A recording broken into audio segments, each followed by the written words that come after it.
Bismillahirrahmanirrahim. So in the last video we have covered introduction and clinical features of osteoarthritis. So here are the investigations: CBC, ESR and CRP in normal ranges, anti-nuclear antibody absent, rheumatoid factor is also absent in osteoarthritis but present in rheumatoid arthritis. X-ray whether it's MRI, CT scan या फिर synovial fluid analysis, हमें affected joint में asymmetry नज़र आती है. Like they are asymmetrical in nature. Osteoarthritis is asymmetrical means कि अगर एक साइड का जॉइंट इन्वॉल्व है तो दूसरे साइड का जॉइंट इन्वॉल्व नहीं होगा. लाइक अगर राइट नी में ऑस्टियोआर्थराइटिस है, दैट डजंट मीन कि हमारे पास लेफ्ट में भी होगा. रूमेटॉइड आर्थराइटिस में अगर एक हाथ में मतलब फिंगर्स में है तो दूसरे में भी हमारे पास आर्थराइटिस होता है. तो one side of joint involvement is asymmetrical in osteoarthritis. इसके अलावा अगर हम इसकी एक्सरे में जो फीचर्स होते हैं अगर वो देखें तो हमें कैसे नज़र आता है. जैसे ये मैंने एक नी जॉइंट अगर आप सपोज़ करें तो फीमर और टिबिया के बीच में जो हमारे पास जॉइंट बनता है वो क्या होता है कि जॉइंट स्पेस जो है वो नैरो हो जाती है. मतलब जो दो बोनी स्ट्रक्चर्स हैं वो आपस में बहुत ज़्यादा करीब आ जाते हैं क्योंकि उनके बीच का जो साइनोवियल फ्लूइड होता है वो रिड्यूस हो जाता है.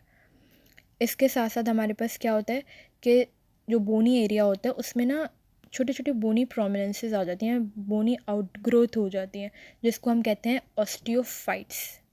ऑस्टियोफाइट्स हमारे पास बोनी ग्रोथ होती है, एक्स्ट्रा बोनी ग्रोथ. इसके अलावा बीच में हमारे पास ये जो हमारे आर्टिकुलर कार्टिलेजेस होते हैं जो हमारी बोन्स के नीचे होते हैं, इसमें क्या होता है हमारे पास सब कॉन्ड्रल बोन स्क्लेरोसिस, मतलब हमारी बोन की थिकनिंग हो जाती है. स्क्लेरोसिस का मतलब होता है थिक हो जाना, कोई चीज़ मोटी हो जाती है, लाइक थिकनिंग.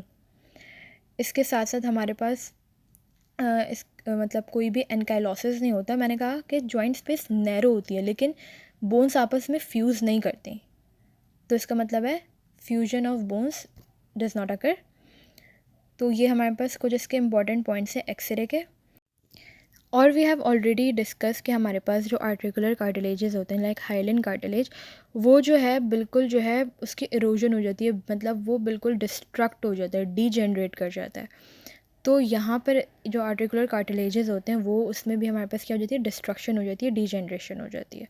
तो ये हमारे पास डायग्रामेटिक रिप्रेजेंटेशन हो गई. इसके बाद हम ट्रीटमेंट की बात करते हैं. जब भी हम ट्रीटमेंट की बात करते हैं तो उसमें हम नॉन फार्माकोलॉजिकल और फार्माकोलॉजिकल दोनों इंटरवेंशंस देखते हैं कि हमारे पास मेडिकेशन से क्या इफ़ेक्ट आ रहा है इस पर्टिकुलर डिज़ीज़ में और विदाउट मेडिसिन क्या इफ़ेक्ट आ रहा है. तो अगर नॉन फार्माकोलॉजिकल और फार्माकोलॉजिकल बेसिस पे बात करें तो नॉन फार्माकोलॉजिकल में हमें पता है कि सबसे पहले हमारे पास जैसे ज़्यादा वेट होने की वजह से भी ओबेसिटी भी एक मेन कॉज है ऑस्टियोआर्थराइटिस का. तो हम सबसे पहले क्या करेंगे, वेट रिडक्शन करवाएंगे. वेट लॉस करने के लिए कहेंगे पेशेंट को. ये हमारे पास नॉन मेडिकल या नॉन फार्माकोलॉजिकल इंटरवेंशन है. इससे हम प्रिवेंट भी कर सकते हैं इस डिज़ीज़ को. इसके साथ साथ हम एक्सरसाइज कराएंगे. कौन कौन सी करा सकते हैं, स्ट्रेंथनिंग करा सकते हैं क्योंकि वीक हो जाता है ना बहुत ज़्यादा वेट बढ़ने की वजह से. नीज़ में, हिप में बहुत ज़्यादा वीकनेस हो जाती है, तो इसलिए हम बोन्स की स्ट्रेंथनिंग करवाएंगे. एरोबिक्स करवाएंगे. एरोबिक मतलब हमारे जो ब्रीदिंग एक्सरसाइजेज होती हैं. इसके अलावा पेन रिलीफ के लिए हम डिफरेंट मोडालिटीज़ यूज़ करते हैं फ़िज़िकल थेरेपी में, जिसमें हमारे पास हाइड्रोथेरेपी आ जाती है, अल्ट्रासाउंड आ जाता है. टेंस और अल्ट्रासाउंड तो हमारे पास इलेक्ट्रोथेरेपी में इंक्लूड होता है. इसके साथ साथ हमारे पास कुछ एड्स और अप्लाइंसेस आ जाते हैं. वो अप्लाइंसेस और इस तरह की जो चीज़ें होती हैं वो हमारे पास वॉकिंग में मतलब हेल्प करता है. जैसे वॉकिंग एड्स हो गए, डिफरेंट स्टिक्स हो गई. इसके अलावा स्पेशल फुटवेयर्स दे सकते हैं पेशेंट को पहनने के लिए. जॉइंट सपोर्ट जिसको पहन के वो स्टेयर्स क्लाइंब वगैरह कर सकते हैं और उनको पेन जो है नहीं होगा. तो ये नॉन फार्माकोलॉजिकल इंटरवेंशंस में आ जाता है. इसके अलावा अगर हम वैसे स्ट्रेंथनिंग में क्वाड्रिसेप स्ट्रेंथनिंग भी हम कराते हैं जिसमें हम स्टैटिक कॉर्ड्स कराते हैं नी ऑस्टियोआर्थराइटिस में, तो ये भी नॉन फार्माकोलॉजिकल में ही आ जाता है.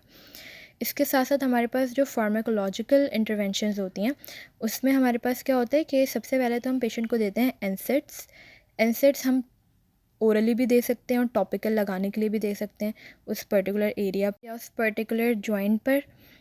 या फिर हमारे पास हम जो पेशेंट्स होते हैं जो एनसेड्स लेते हैं या फिर कोई कॉर्टिकोस्टेरॉइड्स ले रहे होते हैं उनको गैस्ट्रिक इरिटेशन या उनका जो स्टमक होता है वो भी अपसेट हो जाता है, तो उसके लिए साथ साथ प्रोटॉन पम्प इनहिबिटर्स भी देना ज़रूरी होता है. इसके साथ इंट्रा आर्टिकुलर स्टेरॉइड्स भी हम दे सकते हैं फार्माकोलॉजिकल इंटरवेंशन में, अगर कोई और मेडिकल थेरेपी जो है पेन को कंट्रोल नहीं कर रही है तो भी हम दे सकते हैं। या फिर हमारे पास इंट्रा आर्टिकुलर हाइलुरोनिक इंजेक्शंस होते हैं। इंजेक्शंस क्या करते हैं कि हम डायरेक्ट जो है उस जॉइंट के अंदर जो है वो जो हमारे पास ड्रग होती है उसको जो है हम इंजेक्ट कर देते हैं। तो यहाँ पे इंजेक्शंस भी लगते हैं जिसके अंदर हमारे पास ख़ास तौर पे नी ओए में लग रहे होते हैं, जिसमें जो ड्रग होता है वो कॉन्ड्राइटिन सल्फेट होता है। इसके बाद if disease is like severe और उसका जो रिफ्रैक्टरी टाइम पीरियड है वो भी मेडिकल थेरेपी से बहुत ज़्यादा बढ़ गया और अब वो डिज़ीज़ ठीक नहीं हो सकती, ग्रेड 4 पे चला गया है, तो क्या होगा कि जॉइंट को रिप्लेस कर दिया जाएगा। इसके अलावा जो टॉपिकल हम मेडिसिन की बात कर रहे थे कि हम टॉपिकल ट्रीटमेंट के लिए कैप्सिकन आती है, ये एक ट्यूब होती है जिसको हम टॉपिकली लगा सकते हैं।